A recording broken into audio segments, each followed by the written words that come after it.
Welcome to One Tired Teacher, episode 160, How to Successfully Fit STEM in Small Time Frames.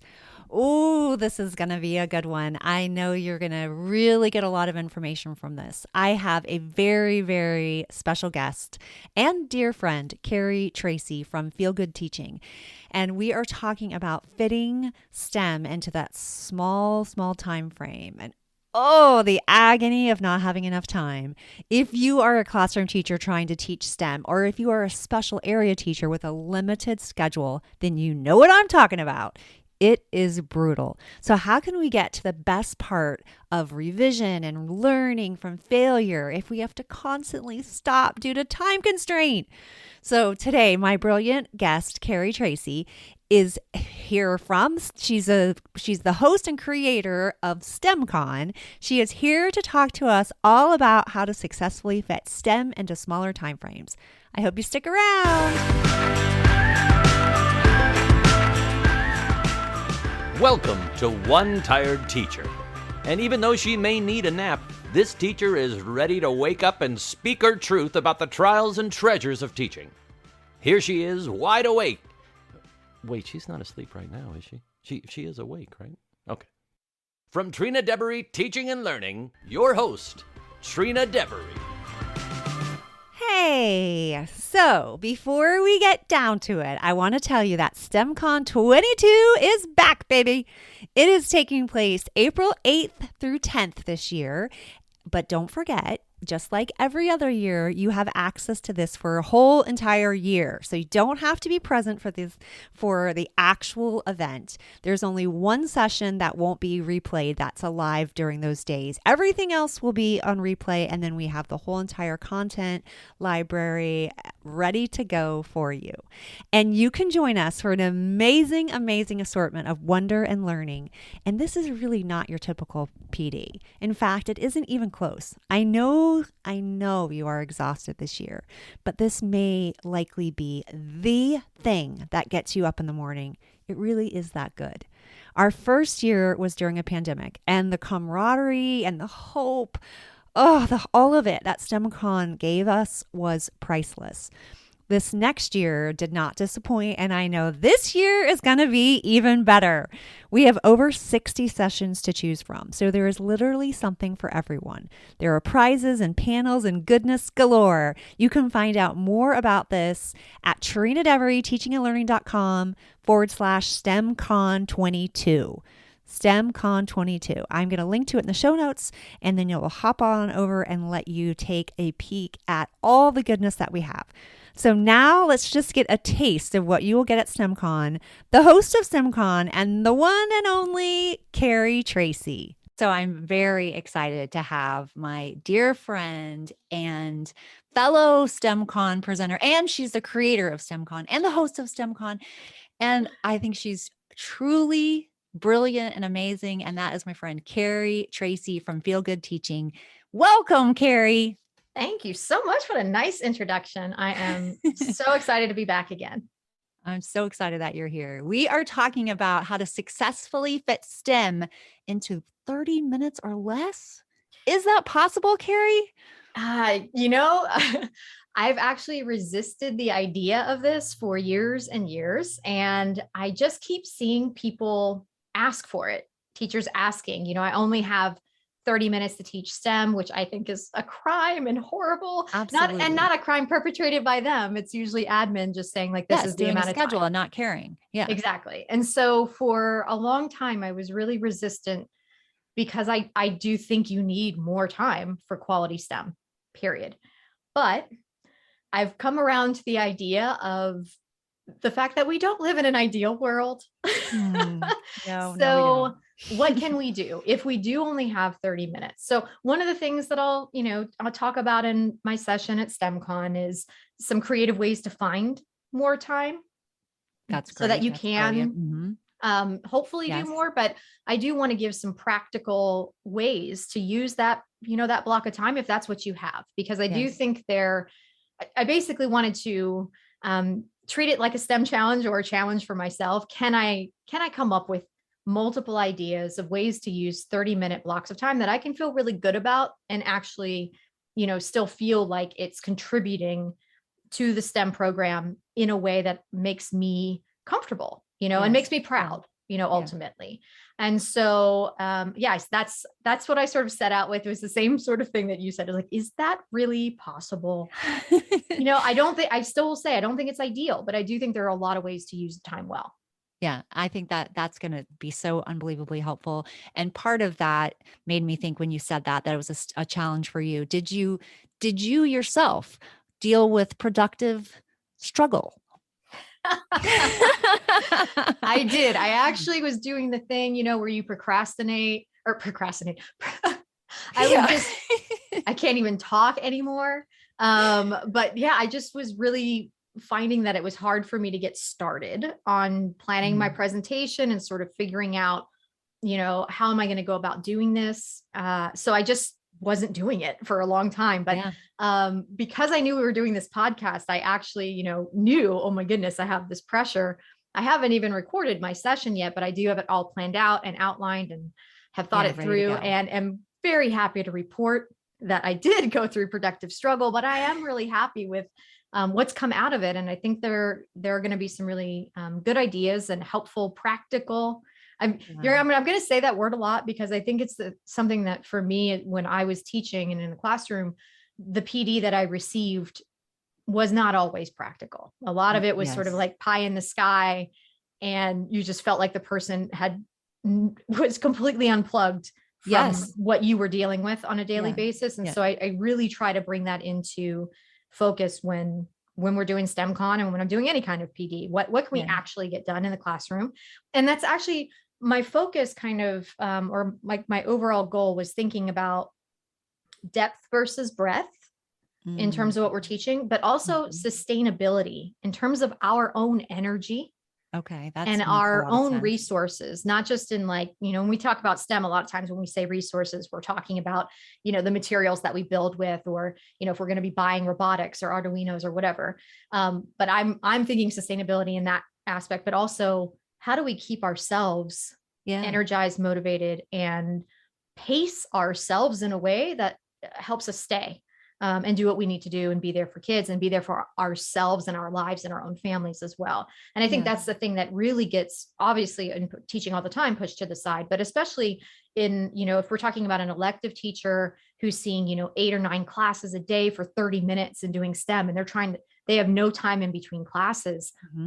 You really do need to put some intentional thought into making it sustainable, because otherwise you're going to burn out. Oh, for sure. I mean, absolutely. I would burn out under those conditions for sure, very quickly, without some really careful forethought into how am I going to do this so that I can keep it balanced, make sure I'm doing stuff that it feels good for the kids, but also feels like manageable for me. And we don't often think that way. And no, you're right. We need to start feeling like we should. No, I think we definitely need to feel like we should, because we are it makes us exhausted. And then we're not putting first things first. We put everything else ahead. We have these grand ideas for our students, which is so admirable. But at the same time, we have to take care of ourselves as well, because we were right. We won't be able to sustain it. We won't be able to keep going. It's like the oxygen mask thing. Every time I think of that, if we don't put it on first, then we're going to be dead, and the person beside us will still be dead. So we have to put it on. It's just that important. It really is. So I'm excited that there is actually some hope that it can be done in 30 minutes. We know we want more time. And I think if you're a classroom teacher, I agree. There are ways to find it. I even talked about that in my session when I talked about planning the STEM units in the primary classroom. I talked specifically about stealing back some of your time from that uninterrupted reading block. Yes. And because that drives me insane. Like, everything must be systematic reading instruction for this amount of time. And I'm like, all right, fine. I'm still talking about informational text standards. So I've used this time. Now I get to have a little bit extra time in my STEM or science time. And I think that is one way that people can do that. Yes. So I definitely think that's important. But then also for those special area teachers who have no choice in the matter, and there is no stealing from any time, that this is the time they come, this is the time they leave, or maybe they have a little longer, but the kids got to get them lined up. You've got them to come into the classroom. It's all these system kind of things that if we had efficient systems that maybe we could get to the 30 minutes. Well, I think one of the things that I want to talk about is that I think we try to cram too much into the 30 minutes. So one of the things, actually, I'm going to use an analogy for anyone who watches like MasterChef or any of those like cooking shows, right? I think this is a lot of what we do in education, where administrators, say, oh, we want all of the benefits of STEM. I want a 5-star meal. I want a Michelin star meal. But you have 15 minutes and you have, subpar ingredients. Like, we're not going to give you any resources in terms of time or materials. Absolutely. Make it happen. Right. And when we're watching a cooking show, right, one of these competitive reality shows, we're watching people who either have been professionals for years and years and years at that, or hobbyists for years and years and years. And they have all this experience. And they might be able to get something that approximates like a really good meal in that period of time. But what we're doing is a little bit different, right? Because we're not saying you as the teacher, as the educator need to do it. You need to get a room of kids to make the Michelin star meal in 30 minutes. And that's, let's just be a little bit more realistic with ourselves in terms of, and I'll talk a little bit about this too in the session as well, but like some of the terminology and some of the ways that we can explain this to administrators so that they understand the need for more time. And I will in my session too, discuss things that help elective teachers, but also classroom teachers communicate that a little bit better, hopefully get more time. But what I want to do is sort of think about, I'm zooming in and I'm zooming out. Okay. So, and I'm going to give some ideas in this talk too, because I don't want people on the podcast just thinking like, oh, is she just gonna tease it the whole time and not tell us anything? I'll give you some ideas. We know we want to go. We know we have to go to STEMCon. Yes, we already you still know need to come because there are going to be way more ideas there. But so at the beginning of anything, I like to think about, what are my whys? What are my real objectives for the whole scope of the program or for like all of my STEM? Okay. Right. So really I'm going to throw a question to you, Trina. When you think about bringing STEM into your classroom, why do you want to do that? What are you hoping the kids are going to get out of it? Well, I definitely want them to like think about things in a different way, like think critically. I want them to be creative. I want them to see that there are other ways to view the world and themselves and each other. And so that's really a big picture for me. Obviously, I have to cover standards, like I have to teach standards. So that comes to my mind. And what else? I think it's important. I know that we're like failing as a country in this area, and that if we don't get kids engaged and excited about these even STEM careers or those kinds of things in their life, that they may never even attempt to go in that direction. So that's another thing that comes to my mind. So, okay. Those are all fantastic. And there are more, right? I'm sure there are more if you sat down and thought, but that's exactly the kind of when you're on the spot and someone I know. Anyway, I'm on your tell you in advance. Now I understand how people feel when they come on the podcast. I'm like, whoa, I started feeling sick for a second. All right, go ahead. I'm sorry about that. I should have warned you I was going to do it. But it's exactly the kind of thing that I'm thinking about when I ask. And when I'm thinking about now, my answer has a lot of overlap with yours. I might have different pieces as well. I know one of the things for me, in addition to the points that you brought up, is I'm sort of obsessed with the idea that the jobs that our kids are going to have when they grow up, many of those don't exist yet. Yes. And so I think STEM challenges and other types of STEM activities in particular are kind of the perfect thing, because it's really just kind of developing those skills of like encountering a novel problem, and then that has some constraints and has some criteria, and then moving forward with it. And I love the idea of being able to prepare them for a future that we can't see yet. Right. Yeah. That's awesome. Yeah. And then all the things that you said are so important to me too. There's so many soft skills in there, and I want them to learn how to be creative or to hold on to that, because it's something I know you and I have discussed this many times, that sort of seems to be squashed in people the older that they get. Yes. And so all of these things are really important, but I actually would write those down. So this is my big like zoom out moment of what am I actually trying to do? Because if I don't take a moment to think about that, it makes it harder for me to prioritize. And when you only have 30 minutes with your kids, maybe once a week, and some self-contained classroom teachers will have, more opportunities, but Yes. that is the reality for a lot of our teachers. 30 minutes once a week is all they get. So we have to really be, surgical almost, Yes. in thinking about the priorities that we're going to Extremely be intentional. Yes. right. So I get all those kinds of ideas, my big zoom out. And then I zoom in a little bit more and think, like, for me, most of the time, what is sort of in my sweet spot as a STEM teacher are STEM challenges that tend to be very sort of engineering or mechanical engineering, especially because it's very simple materials, right? And there are so many different types of STEM, and different types of STEM activities. So I know I want to be really clear when I'm talking with you and people are listening to this podcast. I know STEM challenges aren't the only thing. Yeah. They are sort of my sweet spot. And so I do focus on those a lot.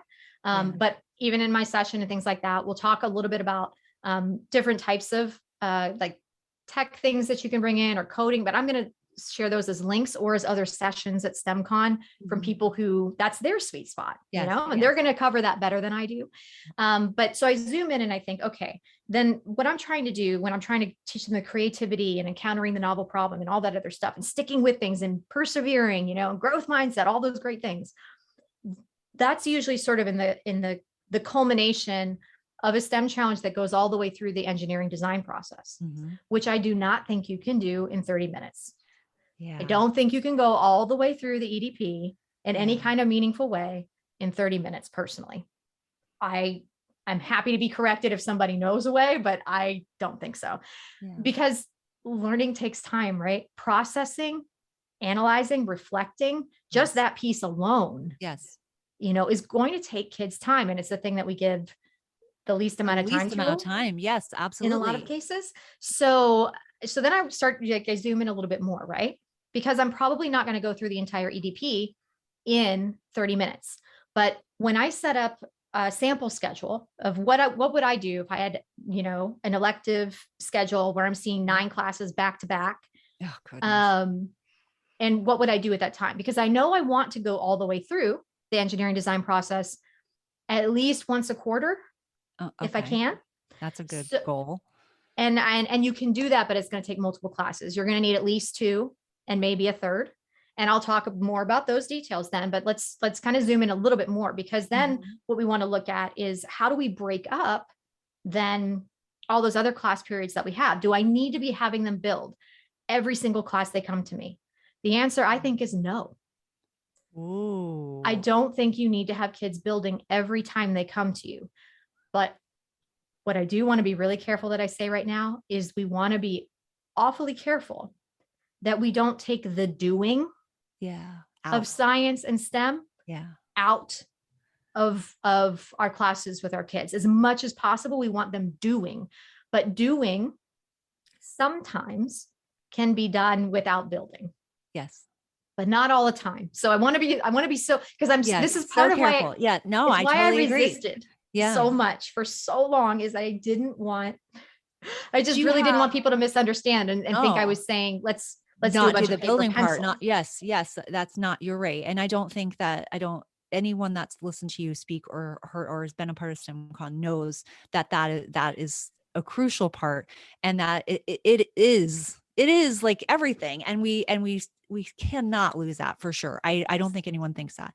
I do think you have some really creative ideas for revising and iterations and those kinds of things that maybe you're not going to say them on this podcast, but I know that you're going to talk about them at STEMCon. And I think it's an interesting perspective. So it doesn't have to be the thing that you do every single time, but I think it's interesting. Yeah. So I think that, that kind of speaks to the zooming in even more, right? Because I want to see, like, what can I do so that I am making it sustainable? We're not going to go through, just like with the writing process. That's another analogy I use all the time. Quick writes are okay sometimes, but if you want your kids to be skilled writers, you've got to take them all the way through the writing process, hopefully as often as you can. Yeah. But sometimes in the reality of the day, it's not as often as you might like. So I think of the engineering design process very similar. Sometimes you might do a quick build where it's just like a one and done build. You might not do a second iteration all the time. But you should try to do it some of the time. But I also take a look at, going back to my cooking analogy, right? So you have the 5-star meal coming all together is like the STEM challenge going all the way through the EDP, right? But how does the cook get to the point, or the chef get to the point where they can make that meal? It's a combination of some zoomed in skills, right? They have to work on, we could be talking about knife skills, flavor combinations, chemistry, perfect cook, there are a lot of different things, right? Plating, making it beautiful to the eye and all of that. So I start to think about my big overarching goals, the creativity, the growth mindset, the reliance and resilience and all that stuff. And then start thinking about what are some activities that I could do to build up those, which are my big and most important goals. Yeah. Right. Yeah. What are some things that I could do? And then I also look at what are the trip points when I do a full STEM challenge? Where do my kids get stuck? And what could I do to really hone in and focus, zoom in on those like little aspects so that they get stronger and faster, so they aren't as big, obstacles when we do the once a quarter, or maybe a little bit more often than that if you can, the full EDP. So for me, I identified sort of these, and these are going to be like my 5 big areas in the STEMCon session. I'll talk some now too. But what I looked at is, okay, well, the planning and brainstorming step. That's where, if you have kids who say to you, I don't have any ideas. Yes. I don't know what to build. Right. And I think about that a lot, like as a teacher, because I know like I've had these moments where they say that, and I just want to be like, I'm so frustrated. Yes. It's like, what do you mean? You don't have, just start, just do something. Just do it. Just start playing with the materials and like, figure it out. And so I always say like, try to be a model, not a mirror. Yes. And it's because I have to say that to myself in my own head all the time, because I'm just like, I get frustrated that we're like, oh my gosh, we're not even out of the starting gate. And and they're already like resisting me, and resisting what we're trying to do. So I think that's an area where we can focus in, and work on, how do you get good at planning? How do you get good at brainstorming? What are some things you could do, and in the 30-minute class period that works on that. But also the other thing that I always keep in the back of my mind is I want it to still be fun and engaging and interesting. Absolutely. So, and each of these areas at STEMCon, I'm also going to give like a downloadable resource that you can use in your classroom. So each one will should have at least one downloadable thing that you can use. That's so cool. To actually do it. Right. So, I have different ideas cooking for this one, for planning and brainstorming. And actually one is actually already on my YouTube channel. It's just talking about giving your kids, when they do go through the EDP, different ways of planning. Because we often revert to like sketch your idea. And for those people who like, I'm not a sketcher. I can't, I'm not good at be drawing. A list person. And yeah. And it shuts me down. Yes. I honestly I can think of kids right off the top of my head that it would be shut down with the drawing part. They wouldn't want to draw, but they would want to write, lists of things, and they would want to think of it like that rather than, that makes total sense. And so for that one, I know when my download for that is going to be something I call STEM improv. So it's basically 3 spinning wheels, video spinners that they can use, or you can just like, write everything out on cards and like put them in a bag. So you don't have to have it like a video up for them. But they basically spin for a material and an object and a function.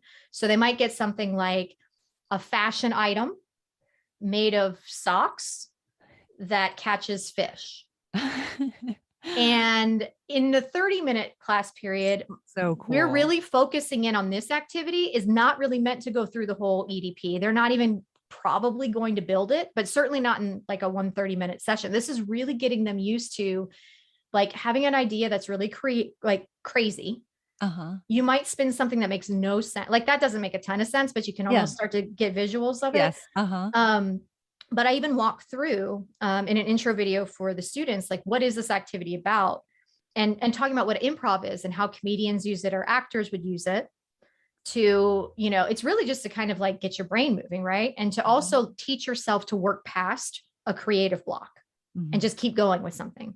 And I give them options when they're planning an idea for this design. There's one page where they do have it's an open space, but I say you can sketch in that space, or you can just write your ideas You can use a combination like a field guide would look, for making observations. And then I have a second page that has questions. And the idea is I try to explain to the kids and to the teacher sort of in this video that you're going to get stuck. Like that's like, it's going to be, because they're unusual materials that you wouldn't usually use and you're spinning them randomly. So you're going to get some really odd combinations. And so if you get to the point where like, and the point of this activity is just to keep going and to teach yourself to work past brain freeze. Like, what do you do to get unstuck or unfrozen? And so that's actually what the second page has questions, so that if you get something that's like, I have no idea what to do, then like one of the first questions is what seems difficult or impossible about the materials you got, or this, that, or the other, blah, blah. So you can be doing something. Yes. And feel forward. Like you're like, at least I'm doing something. Yes, I might not have an idea yet, but I'm moving forward. And then I give like 3 or 4 other ideas for, okay, here's another thing you can do when you get stuck. Not if you get stuck, when. Yeah. You might not today, but you're going to, if you keep doing this, activity. So like, here's another way.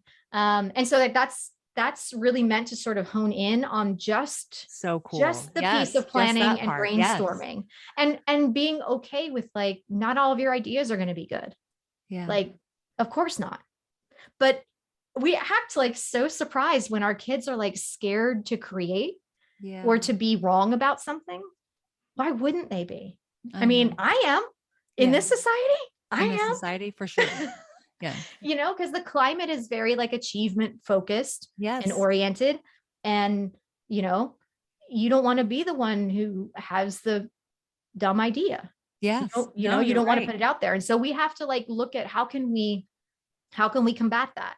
What do we do to make it a safer space? And one of the ways that I try to do it with that particular activity is that I just make things so outlandish. Yes. Like I make the materials things you wouldn't usually build. So it's silly and then it feels funny and fun. Yes. And that's actually one of the tips that I give to the kids too. Like if they're feeling stuck, like, well, what would it look like in a cartoon? Or what might this look like in a video game or, a movie or a cartoon or a picture book, so that it can free them up to like, okay, it doesn't really have to be grounded in reality so much. Yes. Because you're not going to build it probably. Although some teachers have asked, well, could I have them build it? And I think, you could, but because I use unusual materials on the spinners, like socks, it'd be a little harder. That they would have to do sort of like what I would recommend doing if you did want to have them build on a subsequent, day. First of all, I'd have them do like at least a few different combinations so they could pick the one that they were most interested in pursuing. That's a good idea. Throw out the ones that are just like, I didn't even like that. I didn't like it when I designed it. Now I don't want to make it in 3D now too. Yeah. But then to have them go in and say like identify, well, what is it? What are some features or properties, right, of socks, right? So it's a fabric or it's soft. It doesn't really, it's not rigid enough to hold its shape up, right? Like it'll sort of like, so what are some things I could use as a stand-in? Maybe a paper towel. Yes. Like I could felt or something, something that you have on hand that they could use, and then sort of just have them do the heavy lifting. This is a thing. This is a perfect example of something that's actually a really great quality activity for them, grounded in science. What are the properties of the sock? What makes a sock a sock? What is it? Yeah. What are the most important properties of that? And then what are some things that we actually have on hand that share some of those properties? That's a great activity. So I'm going to say this a lot too, slow down. We don't have to always feel like we have to we're going to come in, we're going to give them materials, we're going to give them the challenge, they're going to do the challenge, we're going to try really hard at the end to have some time to talk about the challenge or do the record and reflect. And then they're going to be running out the door and everything's total mess and disaster. And the next class is coming in and I don't have the materials ready for them. Oh gosh. Slow down. Yeah. Slow down. You could spend, and I think that's really hard too, right? Because we're trying to fit so much in. But when we take a step back and think about what are the kids actually taking away with them? Mm-hmm. Are they getting those big goals that I want them to get? Yeah. Probably not. So let's really slow down and zoom in and focus in on the ones we want. So that's one. And I won't talk as much about all of them as that one, but that's just sort of the first example. But the other pieces that I pulled out are all around either really focused on one of those goals, those objectives, or how can I make it smoother and faster when I do zoom back out and try to do a full challenge, like start to finish. So I do have like some quick builds in there because it's good for kids to just like get started. Yep. And not just the build itself, but also just physics are, for me, the way you learn it best is by experimenting, right? Yeah. You know, it's stuff you learn on the playground with, like back in the day when we had seesaws and yes. So all kinds of simple machines, right? Oh my goodness, no seesaws anymore. Too dangerous. But yeah, I mean, that idea of like, okay, so we do want to have, and because I really think it's so important that we not lose the doing. Yeah. Right. So in my first example, they're not actually building, probably, but they are still working on something that's really important in the way that their brain works. And they also really enjoy sharing out with each other too. And I think that's brilliant. I love that. Thanks. Yeah, I'm really excited about that. I love that. I'm getting good feedback from the people who have used it so far. So kids are responding really well to it. Okay. So quick builds, that's just usually like a one-off thing that you wouldn't go all the way through the EDP, but it would be something simple like an index card tower or something like that. Something they could do within a 30-minute, it's probably like a 10 to 15 minute build. Yeah. So you have like five-ish minutes to plan, 10 to 15 to build, and then maybe some time to at least do a gallery walk, if not have time to actually share out. This is what I mean. We're not having them record and reflect. We're not having them analyze. We're not having them discuss. And those are the pieces where the deeper learning happens. So I'm not ignoring them. I am going to do a full engineering design process, but that brings me to my next point, analyzing. So that's my next category. That's my third of 5. And, this is the thing that, again, we often, and I say we because I've done it so much, and I've done it with science experiments too, where, we do the experiment part and then the whole analysis and drawing the conclusions and the piece around that is just like, hurry up. We ran out of time. Like that's the most important part, the actual making meaning. Absolutely. We don't have time to do. We'll come back to it tomorrow. And then sometimes we do, and sometimes we don't. Yeah. Because other things, get in the way. So this is kind of what you alluded to earlier, that I try to take a look at. Well, the biggest part of that problem is the analysis comes after they've built. Yeah. And so if we don't have time to have them go all the way through the process, or I don't have storage room so that next week we can, talk with everybody about everything. Or even if we do, it's been a week, so they don't remember it as well because life has happened in between. So how do we focus in on just the analysis piece? And there are different ways to do that. I will have some downloadables, but one of the things I covered in last year's STEMCon, which is I think what you're referring to, is there are ways to have them look at real world designs that already exist. Or even if you're an elective teacher and the class before them had a build, they can come in. This is one of my tricks when like that last class went, like they left the whole place like a total disaster. Like a mess. Yes. It's a total mess, but their designs are up. What are you going to do? The next class comes in and there are ways to walk them through analyzing other people's designs and taking clues and pieces of that. And then you can even have them help you like put them away, get everything organized and put it away and all that other stuff, and have a really rich class discussion. So I think one of the things we tend to do, with I think more abstract ideas like analysis, sometimes we assign things to our kids without teaching them how to do it or facilitating how to do it. And I'm guilty of that over many years, where I'm just like, well, I don't know how to just think about it. Just think, but I'm like, you can do it. Yeah. How can we ask better questions and direct their eye and lead them and facilitate them to understand what we mean when we're asking them, to like, look, how do you pull out what are the strengths of the design, or how do we pull out what are the similarities or whatever. And for a lot of kids, especially, think about like walking in, whether it's somebody else's designs or their own class. Like if, in an ideal world, like they've just finished their designs and we're going to still have them for another 45 minutes to analyze and reflect and record and discuss. And even when we have that sort of ideal situation, think about what they're observing.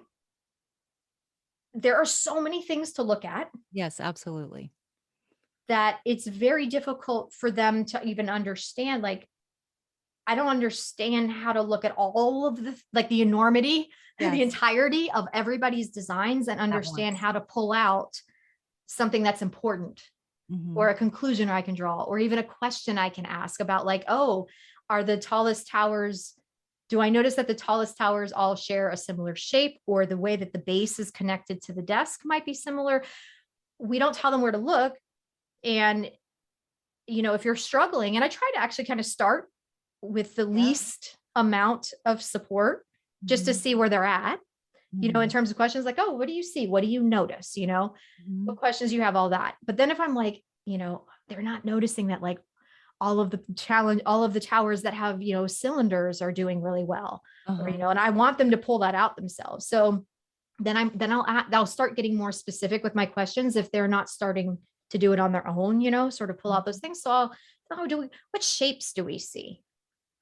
Yeah. Where do we see these shapes? Are they more, what do we notice? Let's just look at the part that's connected to the desk, or connected to the, the base or wherever it is. What do we notice about that? Oh, I noticed some of them taped it, or some of them used a lot of tape, some of them used any tape, or, oh, interesting. Yeah. And what do you notice about the size of the base versus, the size of, whatever the top of the tower is. Yes. So we just have to like, you sort of get better at asking more specific questions. But one of the ways we can do that is by actually creating the space and the time to do that. And in order to get that time, we can't always have them building. Yes. Sometimes they're going to have to analyze other people's designs if we're working with a 30-minute block. There's no way around it. There's so many things that are covered in that, even though it's just looks like different days rather than one time. Exactly. And for some kids, that's actually better. Yeah. Because when they have a little bit of space in between things, they can think about it some more, and they may not notice it all in that process anyway sometimes. So I don't know. I think that sounds great. I think it's, and the thing is, it's so much more sustainable for you. For sure. And that's the thing. Like for me, it's such a win-win, because it's really a valuable activity, and it can create such rich discussion. Yeah. I love it. And it gets kids thinking. And the thing is, like, that's another thing I think I really spend a lot of time thinking about what gets me frustrated and annoyed. Yeah. And then, once I've sort of dealt with the emotion of whatever that is, then I can start to think about, okay, well, what might be causing it? What can I do about it? And I think for the analysis piece, it's just our kids don't have much experience in doing really rich analysis like that. And even when they do, they don't always have the guidance, like if they don't understand what to do, Yeah. And then from there, I just think it's just so much, there's so much we do, all of us, adults, children, everybody, we rush so much. We do. Yep. And when we slow down, I don't know, like sometimes we miss out on that reflection. We do. Yeah. We're missing. Teachers especially don't have the time that they need to reflect. Yeah. I always found like over the summer, and I didn't work summer school. I was fortunate that I didn't have to work summer schools. Yes. Mm-hmm. That's when some of my best lesson planning happened. For sure. Because I could think. Yes. I had the time and the space and the quiet to think. Our kids need that too. And because they don't get it a lot, it's very like we see our kids are apathetic, or our kids don't think, or, they don't, they haven't given them time. Yeah. Because they know, like, how frustrating is it when you start to get into like, into like a zone where you're like thinking and like into something, and then it's just like on to the next thing. Yeah. And it's like, that drives me crazy. Yes. No, you don't have time to shift how your brain is thinking. Yeah. But then you're slow to start the next thing, because you're still lingering on the and then you learn not to start the next thing. Just don't invest the time and energy into it, because in 3 more seconds we're going to turn on to something else, and this thing disappears and I don't have to do it anymore. Yeah. So it's like we're training. We're training. Right. Yeah. Anyway, so that's me on my soapbox about that one. But that's the thing, because that really irritated me so much. Like I would feel so robbed. I would get like depressed about it. Honestly, yes, I would think like my kids, it's like you're being robbed of the time. Yeah. Yeah. And being able to think about it. But I mean, even like in my teaching position, like when my kid, like I would like ask them, like, oh, look at this, and what questions do you have, and blah, blah. And there's just like crickets, and they don't say anything, and I'd be like, oh my gosh, like what kind of a show do I need to put on here? Like, why won't they think? And when I got some time to reflect myself, why might they not be participating in this? And sometimes it might be interest-based or whatever, but a lot of times it's learned behavior, because we're moving so fast, trying to cram so much into the day. Yeah. That it's just like they're being efficient.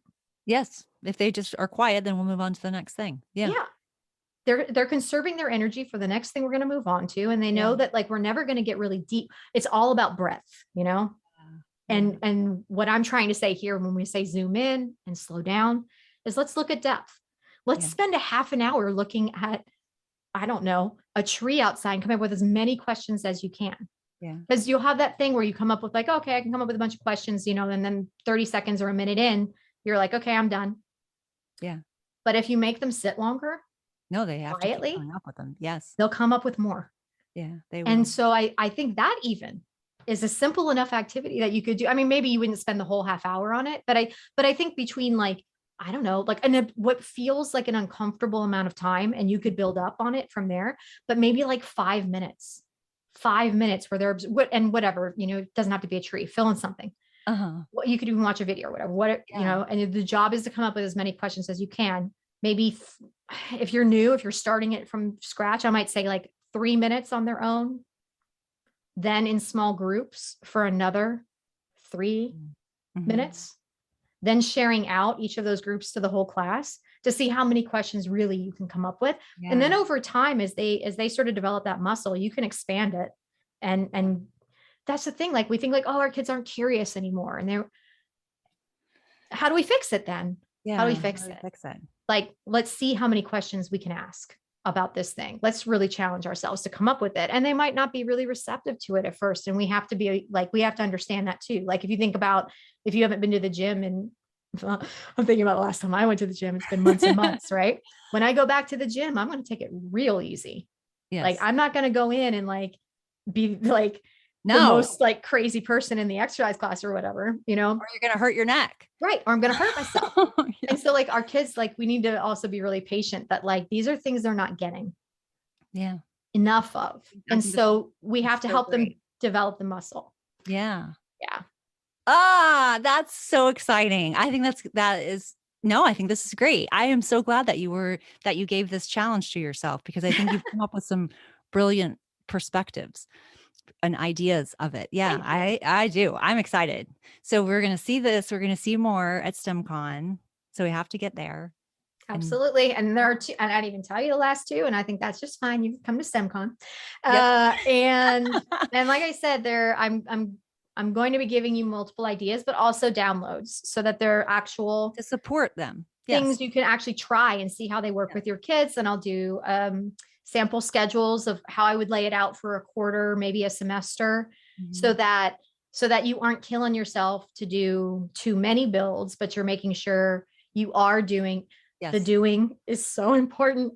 So I want to make sure we don't lose touch or lose sight of that. And then we don't want to swap it out too much for things where they aren't doing. Yes. Yeah. I agree. Do less, better. Do less, better. Slow down. Yeah, that's good. Oh, Carrie, thank you so much. I love when you're here and I always feel so inspired. So thank you. Thank you. Thank you so much for having me. I'll see you at STEMCon. And I'll see you at STEMCon. If you're interested, hop on over to TrinaDevery.com/STEMCon22, and you will get a bonus. If you sign up through me, you'll get a free week of lesson plans for reading, comprehension, and makerspace extension and STEM integration. So it'll be lots of goodies for you, and you can grab that right when you purchase STEMCon. So we want to see you there. This one tired teacher is feeling rejuvenated. Until next time, sweet dreams and sleep tight.